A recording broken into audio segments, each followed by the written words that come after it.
everyone, and welcome to this video. If you're new here, thank you for watching. My name is Teresa and I am 52 years old and I'm on a recent health journey where I've lost some weight. You can go back into some previous videos and kind of get the story there. And in my most recent videos, I have shared what I eat in a day, just because I am presenting this to you from a place of sharing what works for me, because I know for me, I like to hear what works for other people. I think it's very inspiring. I think it's interesting, and sometimes we can learn from one another, get new ideas. Maybe something that works for you might work for someone else too. So that's why I do this. I am a registered dietitian, which puts me in a unique perspective, but I'm just throwing that out there. I have lost most of my weight from diet and, primarily a low carb diet. This video talks about a recent fasting experience I had, I should say, where I tried a 36-hour fast. Now, I just prefaced this with, I'll explain what happened, and I already apologize for the poor lighting. If you've watched some of my previous videos, you'll understand I'm in a temporary house and getting ready to move, and I'm running out of places to film and the lighting and such. So this isn't going to be the best lighting, and I'm sitting in the middle of an empty room. So that said, I have fasted before. My longest fast was 3 days, and I really didn't enjoy it. But I'm always intrigued by it because I do think there's some benefit to it. And I had been recently watching or rewatching some videos by Dr. Mindy Pelz. If you haven't watched her, she has some really interesting stuff out there, and she's really coming from really honing in on women in particular. And so she was talking about the 36-hour fast being kind of the sweet spot for maximum benefit. So it got my curiosity, and I thought I would try it. Now, I will say this about myself.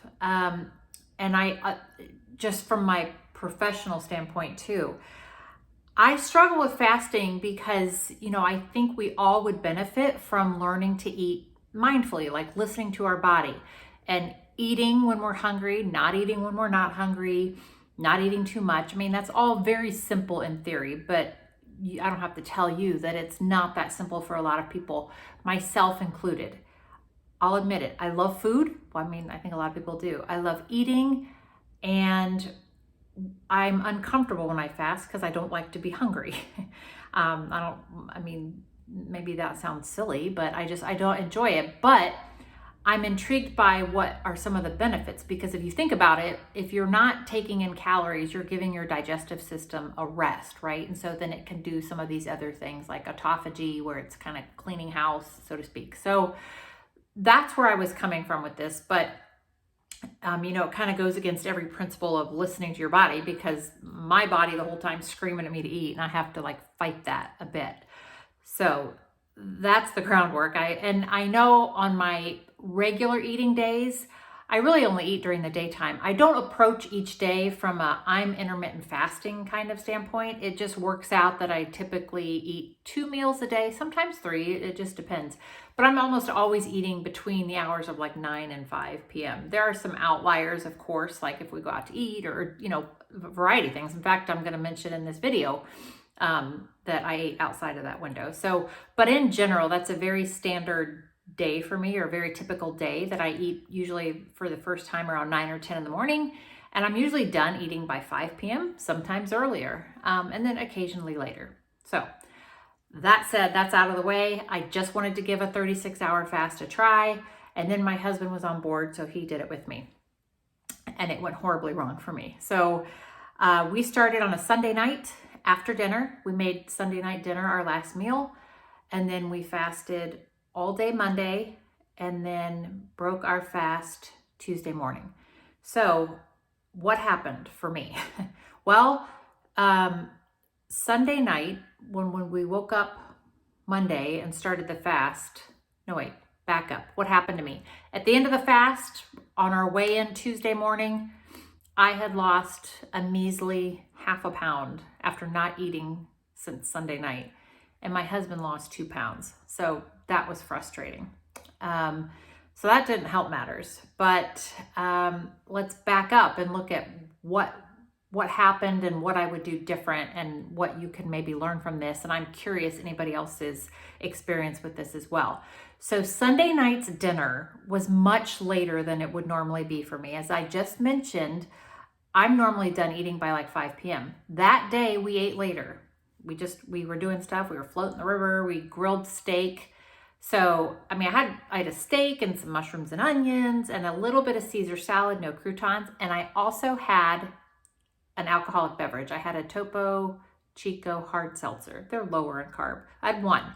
But between having the alcohol and having dinner at it was like 7:45, 8 p.m., which is really late for me, I already was not setting myself up for success. I think it's really important to go into a fast with a very high protein meal, which it was, but it would have been better, I think, if I had that meal and finished it earlier in the evening, and probably not fast coming off of consuming alcohol. So that was probably mistake number one. Now, into the day on Monday, I worked and it was fine. And normally I think working is a good, I think it's really important to keep yourself mentally busy. So that was good. Now, the problem for me, and I don't know if a lot of you are like this, if you go to work and you come home from work, like the act of coming home from work, it's like, oh, you think leaving work, gonna eat or fix a drink or whatever the case may be. And so I had to like divert from that because that was not going to be happening. And I was hungry. And so that after work period was hard for me on Monday. I came home and I did have a cup of broth. I actually had two. The salty, warm, that just really kind of hit the spot for the time being. And then when my husband got home from work, he made us the mocktail ranch water, which is basically all we had was Topo Chico, the rim lined with tahini, and maybe the teeniest squirt of lime juice, like nothing. I don't even know if he put it in there, and then that was all we had. So that was okay, I think. But here's where things really went south. I had to get up for a work event Tuesday morning really early. And I was going to have to get up at like 5 a.m. But that night it was really bad weather, which then my dog Lucy gets really worked up. And so I was up with her, and then I ended up getting up for the day at 4:30 a.m. And I don't know if anybody else experiences this, but if I don't have adequate sleep or if I have especially poor sleep, it's like I just crave I think my body's craving sleep, but I think what's happened is like all the hormones have been disrupted from poor sleep. And it's like all I can think about is food and eating, and especially like carby processed junk food, right? So I'm up and I'm just sucking down the black coffee because I've got to go to this event, and I go, and I knew I picked this day to fast because I'm like, oh, well, I'll end the fast at this fair that I have to work at, and I'll be busy and it won't be a big deal, and it's catered, so I'll be able to eat whatever because I will have just fasted. And I knew it was important to break my fast with protein. And Dr. Mindy Pels talks about these in her videos. And I thought, well, I knew it was being catered and all this, but I didn't know exactly what it was. My fault. I should have planned. And so I went, I think I got it at the dollar store, just this teeny little bag of beef jerky, and had that with me as just in case.